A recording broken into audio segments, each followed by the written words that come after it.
Samido's wife Edday Ndeto nĩarĩkĩtie kũrekereria ndeto cia kĩeha mũno.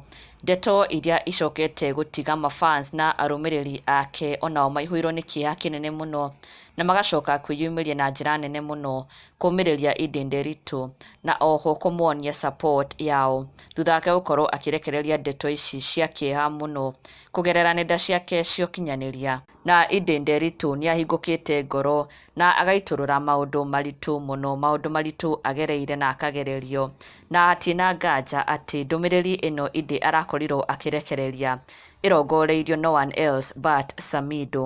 Edday akiumbũra ũrĩa she has given so much love kũrĩ mwendwa wake, but in return she has received nothing but pain.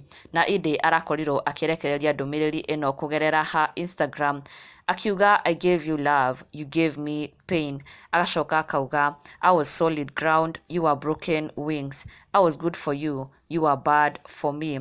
You gave me hell, I gave you grace. Edday poured out her heart akiuga how she gave him love, but in return he gave her pain. Agacoka akauga she was good for him, but he was bad for her.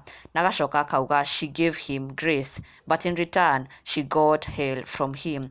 Na nĩ ndũmĩrĩri Edday ararekereirie na ĩragĩtiga andũ makĩihũrĩtwo nĩ kĩeha makĩũmĩrĩria Edday Ndeto tondũ ũguo wothe arakiuga, magĩtĩkanĩria nake atĩ she gave love but in return she got nothing but pain and heartbreak. Na mafans a Edday magakĩmwendithĩria healing thutha wa moritũ maya akoretwo akĩgerera, makĩmwendithĩria all the best tondũ makĩmwĩra kũrĩa aumĩte nĩkuo kũraihu na God is fighting her battle. Na ndũgakĩriganĩrwo gũsubscribe for the latest and trending Kikuyu celebrity news.